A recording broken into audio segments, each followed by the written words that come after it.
Assalamualaikum warahmatullahi wabarakatuh. Al-Fatihah.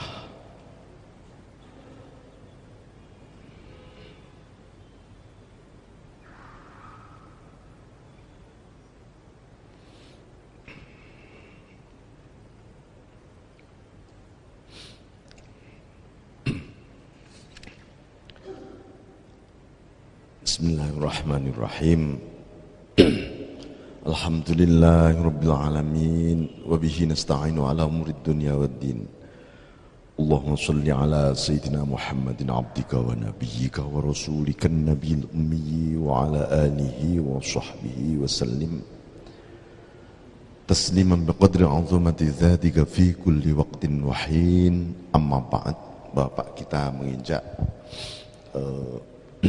ayat ke-7, ayat terakhir dari suratul Fatihah.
Setelah kemarin kita berada dalam satu situasi di mana posisi hamba hanya bisa berdoa sebenarnya, maka Allah mengajari kita dengan ihdinas shiratal mustaqim.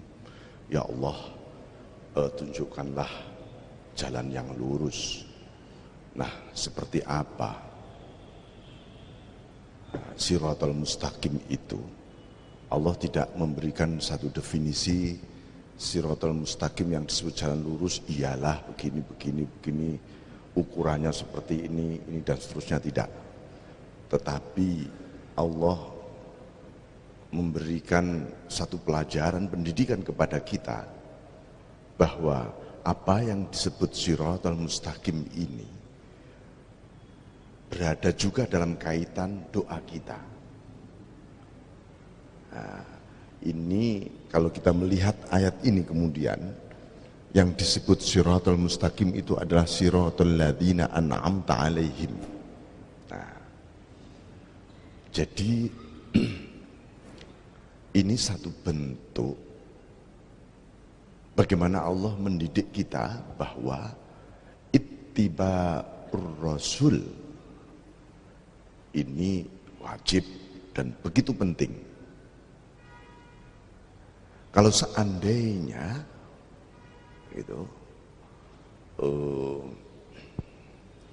ini tidak berbunyi sedemikian rupa, surat Fatihah ini bisa saja manusia itu mencari Tuhan sendiri-sendiri tanpa adanya jalannya orang-orang yang engkau beri nikmat. Coba bayangkan, ini ada proses pendidikan luar biasa bahwa untuk mengikuti jalan cara pandang orang-orang yang engkau beri nikmat, bukan sebuah definisi shiratal mustaqim. Ya. Nah, maka di Al-Quran disebutkan wa may yuti'illaha war rasulah, ya, siapa yang patuh kepada Allah dan Rasul, Allah akan memberi nikmat. Nikmat an'amta ini kalimat luar biasa. Ada dua hal yang shiratal ladzina an'amta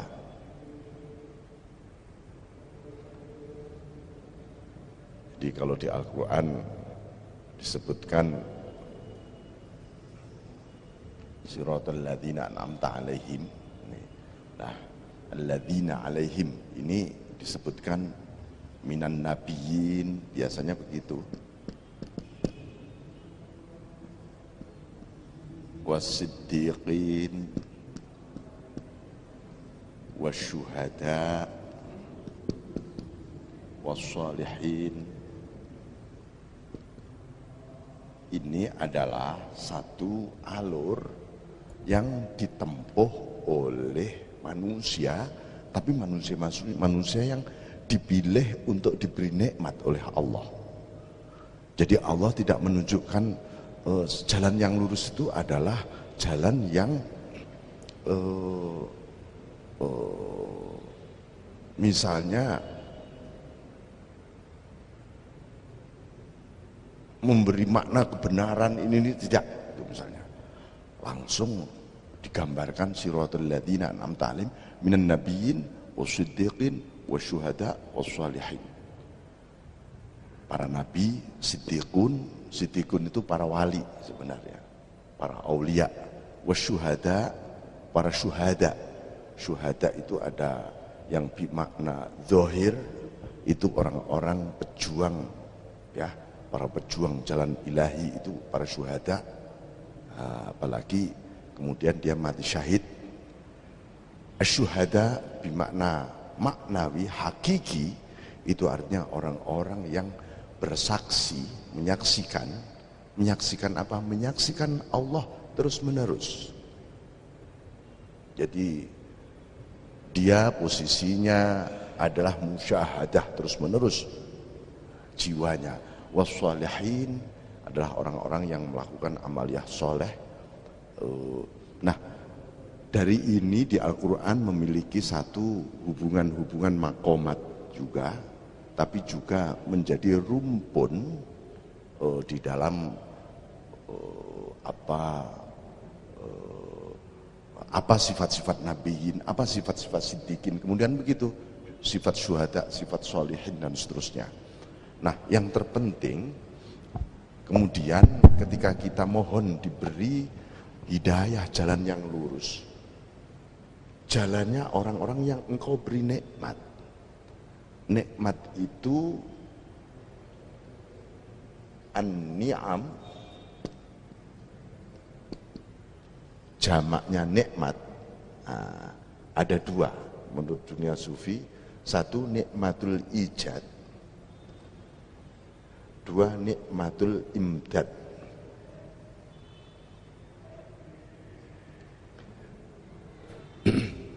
Nikmat pertama bahwa kita diwujudkan dari tidak ada menjadi ada. Menjadi ada, walaupun ada yang diadakan kita ini, karena itu diwujudkan, itu nikmat terbesar. Sehingga karena diadakan ini, lalu kita bisa mengenal Tuhan kita. Asalnya namanya makhluk manusia itu memang tidak ada, jasmani rohani tidak ada, lalu diadakan, lalu kita mengenal. Ketika kita mengenal, maka itulah munculnya nikmat berikutnya, namanya nikmat imdad, nikmat anugerah.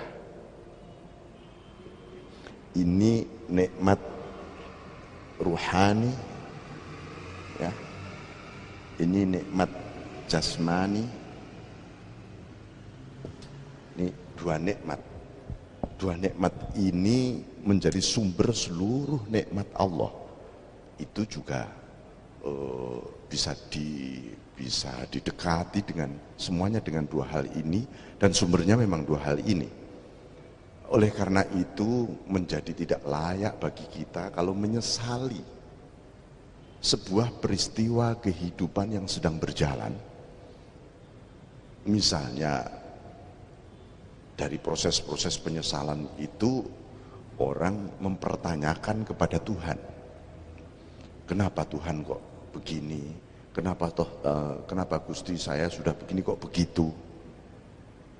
Di Al-Quran Allah menegaskan la yus'alu amma yaf'al wa hum yus'alun. Allah itu tidak pernah bisa ditanya, nggak berhak ditanya. Yang berhak ditanya makhluk. Kenapa? Karena Allah sempurna, iradah kudratnya sempurna, qada qadarnya sempurna. Jadi sesuatu yang sempurna sudah utuh itu memang tidak layak untuk dipertanyakan.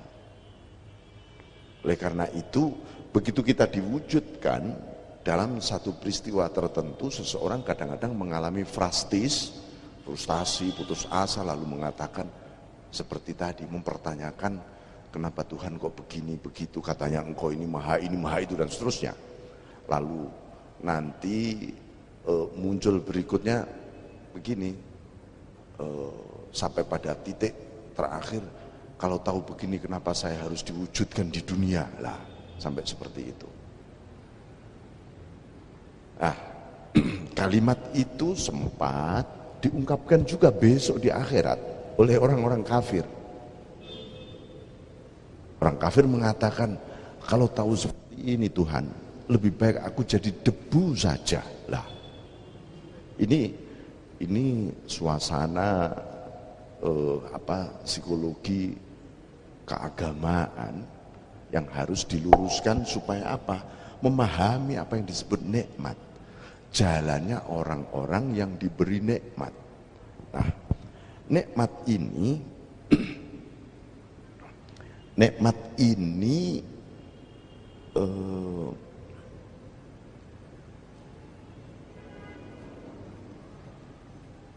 ketika di wilayah zahir jasmani, nah ini namanya nikmat wilayah taat nantinya.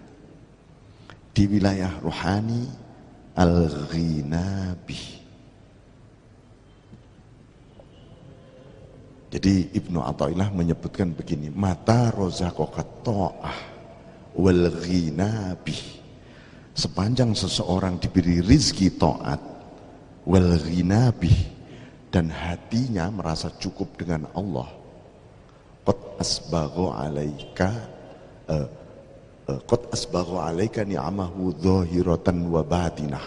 Berarti Allah telah menyempurnakan nikmatnya lahir maupun batin.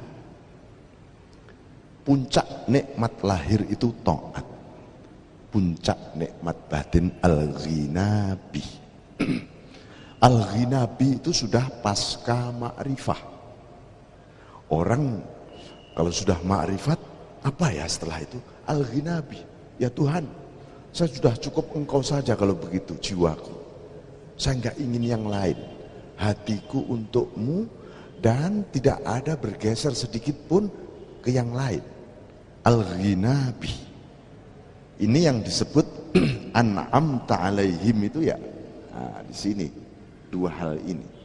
Diberi nikmat bisa taat, dan ini harus menjadi karena Allah memasukkan siratal ladzina an'amta alaihim, ini bagian dari doa. Ihdinas siratal mustaqim, siratal ladzina an'amta alaihim. Berarti ini setiap hari kita minta kepada Allah jalannya orang-orang yang Engkau beri nikmat, yaitu orang-orang yang bisa melaksanakan taat, patuh tanpa ada gugatan, tanpa ada pertanyaan, tanpa ada keluhan, ngersulo macam-macam. Taat, sudah taat ya taat. Dan hatinya plek, tadarru, itu namanya tadarru, itu orang yang hatinya dipenuhi kekhusyuan, dipenuhi syukur juga, dipenuhi rasa takut, dipenuhi rasa cinta, itu menjadi tadarru. Tadarru itulah yang membuat seseorang ya akan terus menerus, ya Allah, memang engkau cita-citaku, ya engkau cita-citaku. Ini anugerah luar biasa di balik an'amta. Jadi Kalau Allah menyebut mengawali suratul Fatihah dengan basmalah, Bismillahirrahmanirrahim. Karena di dalam Ar-Rahmanir-Rahim ini, kalau menyimpul itu isinya kesadaran akan Rahman dan Rahimnya Allah itu ya an'amta ini. Nikmat. Nikmat. Jadi nikmat. Nah, nikmat itu disebutkan juga apa sih dibalik taat dan dibalik al-ghinabi. Ini isinya adalah al-fadlu war-rahmah. Fadl dan rahmatnya Allah. Ini yang tersembunyi di balik taat dan al-ghinabi. Begitu Allah menurunkan ini, itulah dengan melalui sifat Rahman Rahimnya ini tadi, maka fadl rahmat ini menjadi nikmat berupa kita bisa taat dan kita bisa hati kita cukup dengan Allah. Cukup itu hati kita nggak pernah bergeser. Fa'ainama tuwallu fathamma wajhullah. Kemanapun engkau menghadap, di sanalah Allah saja. Hatinya memandang terus-menerus kepada Allah. Di sini maka akan tumbuh sesuatu yang tak bisa dihindari kecuali kita pasti akan bersyukur. Maka sebenarnya suratul Fatihah ini semacam gradasi, ya, gradasi dari satu titik yang paling luar biasa, ya, diawali basmalah. Karena kalau disebut bahwa suratul Fatihah adalah simpul dari Al-Quran yang disebut Ummul Quran, maka Ummul Quran itu simpulnya ya di basmalah. Nah, di suratul Fatihah ini kalau kita melihat bahwa di Al-Quran itu pasti akan terbagi dua. Satu, ayat-ayat yang berhubungan dengan sifat-sifat orang-orang yang memiliki makarimul akhlak. Ya, di sana ada minal muhsinin, minas sholihin, adzakirin, as-sabirin, asyakirin, semuanya itu makarimul akhlak. Itu masuk di dalam an'amta alaihim. Seluruh ayat Al-Quran yang bicara tentang nikmat, janji Allah, keindahan, tentang iman, tentang Islam, semuanya masuk di an'amta alaihim. Nah, ghairil maghdubi alaihim, nah ini waladhdallin ini berkaitan dengan soal misalnya Allah melarang perbuatan ini, perbuatan itu, objek larangan ini masuk, kalau enggak masuk maghdub, maka pasti masuk dhal. Itu seluruh ayat Al-Quran. Jadi kalau dimetrikkan dalam bentuk bahwa Al-Fatihah itu merupakan pusat dari seluruh ayat-ayat Al-Quran, maka seluruh ayat-ayat Al-Quran memiliki hubungan-hubungan organis, ya, yang spesifik dengan huruf-huruf, kalimat-kalimat di dalam surat Al-Fatihah ini. Artinya kalau kita membaca suratul Fatihah itu seperti membaca Quran sebenarnya. Karena itu adalah kepribadian yang hendak dibangun di balik an'amta alaihim. Maka Rasulullah disebut kana khuluquhu Qur'ana. Akhlak Nabi itu Quran. Al-Quran yang hidup itu adalah manifestasi dari an'amta alaihim. Nah, tetapi Al-Quran itu, ini menurut Ibnu Arabi di dalam tafsir sufi beliau, Al-Quran itu apabila didengar oleh orang-orang yang terhijab, ini Al-Quran justru menjadi seksaan. Contohnya ketika Al-Quran dibacakan kepada orang-orang kafir, orang-orang munafik, malah jadi seksaan bagi dia. Bentuk seksaannya apa? Bentuk seksaannya adalah penolakan dia terhadap ayat-ayat Allah. Itu loh seksaannya. Bukan seksaannya secara fisikal, ya, lalu orang-orang itu hancur atau apa, enggak. Tapi bentuk penolakan dia terhadap Al-Quran itu adalah azabnya. Nah, maka di sini ghairil maghdubi alaihim waladhdallin, ya Allah, bukan jalannya orang-orang yang engkau murkai, waladhdallin, dan bukan jalannya orang-orang yang tersesat. Apa bedanya jalannya orang yang dimurkai dan yang tersesat? Kemurkaan itu, Allah itu memurkai karena orang itu tahu, sudah mendapat informasi kebenaran, informasi tentang agama ini, dan mengatakan benar sebenarnya itu Islam itu, tapi dia hindari. Itu yang membuat Allah murka. Ad-dhal, yang tersesat itu orang sedang mencari kebenaran, mencari Tuhan. Satu, bisa caranya salah, atau dua, dia menikmati kesalahan itu tadi. Ada orang itu romantik dengan kesalahan. Contoh misalnya, ada tradisi buruk yang biasa kita lakukan misalnya, ya, tapi kita nikmati. Alasannya apa? Oh, ini dulu-dulu, oh, nenek moyang kita begini kok, padahal itu salah misalnya. Lalu kita nikmati. Nah, ini tergolong dhal. Masuknya di wilayah dhal ini. Maka para mufassir, jumhurul mufassirin, itu biasanya kalau menafsiri ghairil maghdubi ay al-yahud. Kenapa al-yahud? Karena orang Yahudi paling mengenal kebenaran-kebenaran yang dibawa oleh Rasulullah SAW. Tapi dia tolak, malah dirubah seluruh ininya dan seterusnya.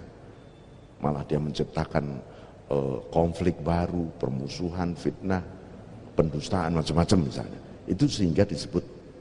Nah, kenapa di ayat waladhdall dan bukan jalannya orang tersebut itu seringkali oleh jumhur ayat an-nasara? Karena di Al-Quran juga disebutkan orang-orang Nasara itu lebih dekat padamu dibanding yang lain. Maksudnya apa? Ini hanya soal bedanya, kita ini orang-orang Nasrani kan hanya soal Trinitas itu yang paling fundamental, menjadi berbeda dengan kita soal Tuhan Anak, Tuhan Bapak, Tuhan Ibu itu, Trinitas itu. Selebihnya di dalam kitab Injil kebajikan-kebajikan luar biasa. Bahkan Rasulullah SAW menyebutkan dalam hadis sahih, apa hal-hal yang bagus di dalam kitab-kitab Taurat, Injil boleh dipakai, yang bagus-bagus. Dan juga tidak semua ayat-ayat yang disebut di Al-Quran yuharrifunal kalim, merubah ayat-ayat Tuhan, tidak semuanya juga, gitu loh.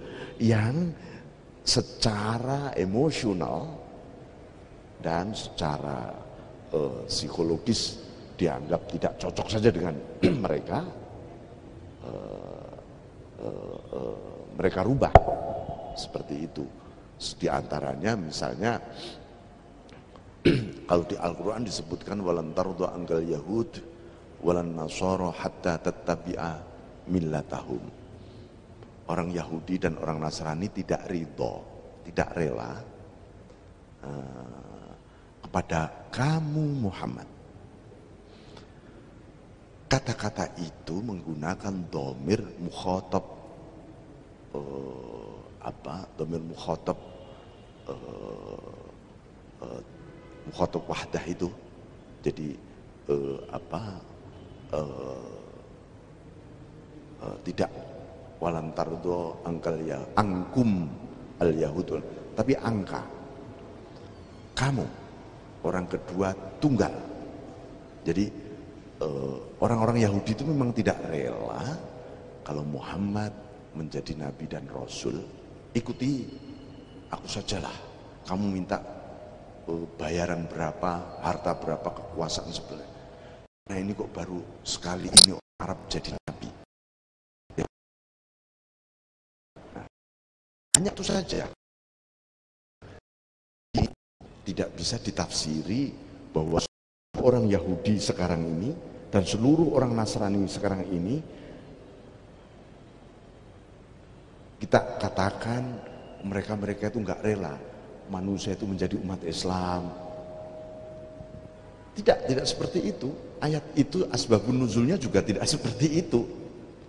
Makanya Allah menggunakan ayat ini khususiyah. Banyak ayat-ayat yang khususiyah. Ayat yang khusus kepada Nabi, tidak untuk umat. Contoh ayat mengenai hijab. Ya, ayat mengenai hijab. Apa itu? Hijab ya, burqah itu cadar. Nah, ayat mengenai cadar itu ayat khusus untuk Nabi. Karena itu bunyinya qul li azwajika, bukan qul li azwajikum, katakan pada istrimu Muhammad, bukan istri umat Islam. Jadi pada zaman Nabi tidak satu pun istri sahabat Nabi itu pakai cadar. Tidak ada. Yang pakai cadar ya khusus istri Nabi, karena diperintah oleh Allah untuk membedakan ini istri Nabi dan ini bukan, karena istri Nabi itu punya hukum khusus. Nah, seperti itu. Begitu juga ayat khususiyah ini, walan tardo angkal Yahud. Jadi yang tidak direlain oleh orang Yahudi dan Nasrani itu soal Rasulullah, bukan kalian menjadi muslim, bukan. Saya pernah survei kepada bertanya kepada seorang kawan yang kebetulan pendeta, pastor, apakah ada keinginan Anda tidak rela bangsa, misalnya bangsa Indonesia itu menjadi muslim, apakah Anda tidak rela sampai mereka itu jadi Kristen semua? Enggak, Pak. Ada beberapa saya tanya, enggak. Ya, saya punya misi menyebarkan agama, tapi bentuk ketidakrelaan itu tidak ada sebenarnya. Ini memang ayat yang tidak rela orang Yahudi ketika itu, kok Muhammad jadi nabi gitu loh. Mbok yang lain saja. Itu saja sebenarnya yang dia tidak rela. Hatta tatabi amilat, sampai mbok kamu itu ikut saya aja. Kan waktu itu ada tawaran-tawaran, orang-orang Yahudi, orang Nasrani juga sedang berembuk apa yang bisa kita berikan kepada Muhammad supaya dia itu mundur jadi Rasul. Hanya begitu saja, turun ayat itu. Nah, jadi ini yang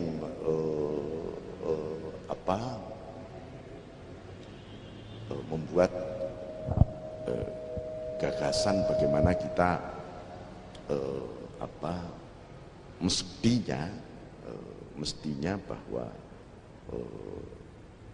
orang-orang yang ahlul kitab, nah ini termasuk ahlul kitab mereka ini, orang-orang yang menganut agama samawi, karena punya kitab, yang satu Taurat, yang satu Injil. Ini disebut oleh Al-Jili, Syekh Abdul Karim Al-Jili dalam kitabnya Al-Insanul Kamil fi Ma'rifatil Awakhir wal Awail, itu disebutkan.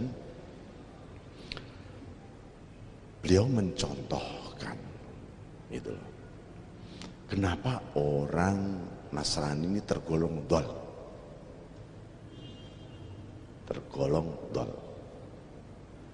Jadi ini karena salah, ini cara memahami yang keliru terhadap satu posisi Isa Al-Masih Ibnu Maryam.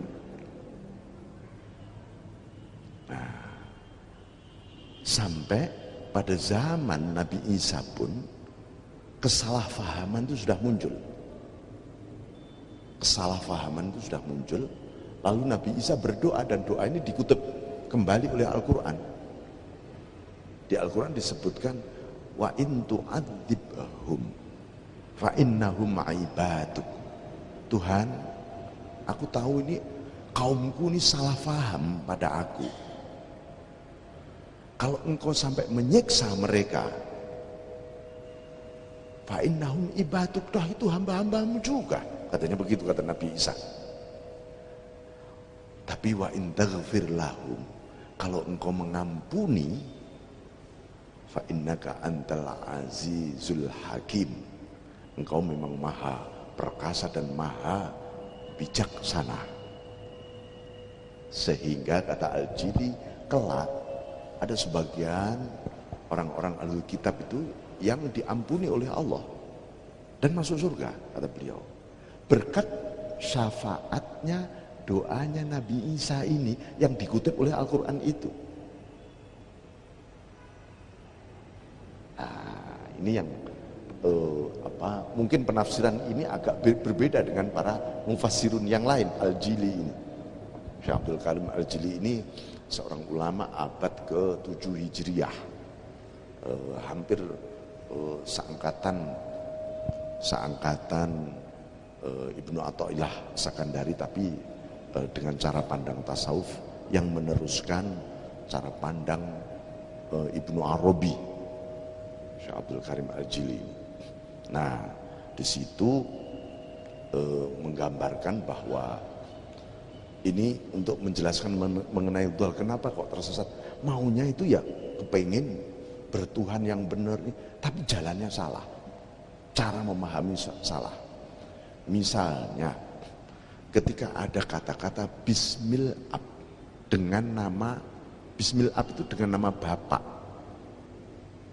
Ada memang di Injil itu Bismil Ab, Bismil Bismil Ibn, dimaknai oleh orang Nasrani apa adanya, tekstual, formal. Kenapa? Ini pengaruh filsafat Yunani. Jadi yang membuat Kristen sekarang menjadi seperti ini antara lain suasana masyarakat Yunani, filsafat Yunani, karena puncak dari filsafat Yunani itu semuanya harus diwujudkan, kebenaran itu harus nyata betul. Kalau Tuhan ya harus nyata betul, wujudnya mana? Gitu. Makanya film-film yang mengenai Nabi, misalnya Nabi Musa itu difilmkan oleh Hollywood, itu nyata betul gambarnya, bentuknya, ininya. Tuhan kalau perlu harus nyata betul. Itu puncak di filsafat Yunani memang begitu, yang menjadi yang disebut Helenisme. Ini. Nah, filsafat Yunani ini mempengaruhi luar biasa orang-orang pengikut Nabi Isa waktu itu, sehingga cara pandang filosofisnya ketika menerjemahkan ayat-ayat Injil menjadi sangat materialistik itu tadi. Al-Ab itu sebenarnya maknanya pelindung, bukan bapak biologis. Al-Um maksudnya Ummul Kitab. Itu sebenarnya dengan nama Ummul Kitab. Al-Fatihah itu sudah disebut oleh Injil sebenarnya. Wal Ibn itu maknanya adalah al-makhluqat. Karena al-furu', anak itu adalah cabang dari seluruh, dari induk Al-Quran ini, Fatihah ini, ya seluruh ayat-ayat tadi. Dan nyatanya adalah yang tak terbaca adalah seluruh alam semesta ini semuanya. Manusia, tentang Tuhan, tentang ciptaan, itu adalah Al-Quran semua. Itu disebut Al-Ibn sebenarnya. Tetapi menurut Al-Jili ini orang-orang Nasrani terlalu formalis. Formalisme itu tentu ini pengaruh logika Aristotelian sebenarnya. Munculnya logika-logika formal itu sejak Aristoteles. Di Islam itu yang menyelamatkan pengaruh-pengaruh filsafat Helenisme ini itu sesungguhnya Al-Ghazali. Sebelum Al-Ghazali terjadi, tapi tidak sesempurna Al-Ghazali. Sampai beliau menulis kitab judulnya Tahafudul Falasifah, hancurnya para filosof. Walaupun kelak juga muncul antitesis terhadap kitab itu dari Ibnu Rushdi yang judulnya Tahafudut Tahafud. Tapi Imam Ghazali telah menyelamatkan secara total dari pengaruh filsafat Yunani terhadap akidah Islam. Apa yang pernah mempengaruhi? Ketika muncul aliran Mu'tazilah, itu pengaruh filsafat Yunani sebenarnya. Ketika menerjemahkan teologi di dalam Al-Quran maupun Sunnah, aliran-aliran Qadariyah, itu pengaruh dari filsafat Yunani, hampir itu. Tapi Al-Ghazali, walaupun Al-Asy'ari sudah mulai, tetapi untuk membangun paradigma yang lebih hebat lagi Al-Ghazali. Nah itu lalu salah satu sumbangan terbesar beliau. Nah Bapak-bapak sekalian, ibu-ibu, jadi siratal ladzina an'amta alaihim, kalau kita menghadap Allah, lalu kita mengucapkan siratal ladzina an'amta alaihim, maka ini adalah jalannya orang-orang yang kau beri nikmat, yang senantiasa memandang Al-Mun'im.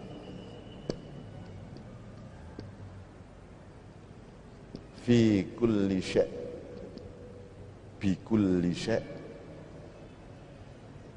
li kulli syai', qabla kulli syai', ba'da kulli syai', fawqa kulli syai', tahta kulli syai'.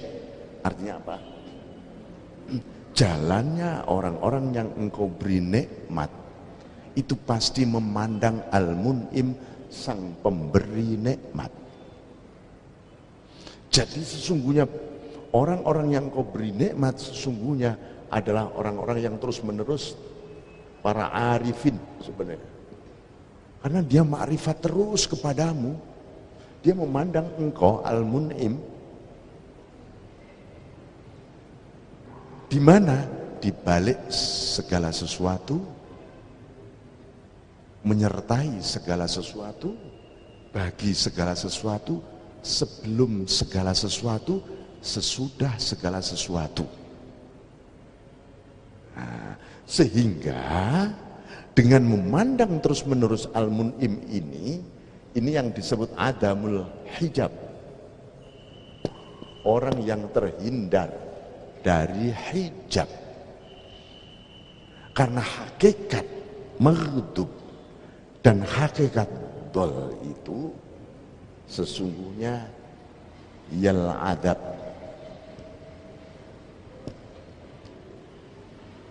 Di balik ayat ghairil maghdubi dan waladdal ini adab isinya. Adabnya Allah. Lah, di dalam adab itu ada apa? Ada al-hijab.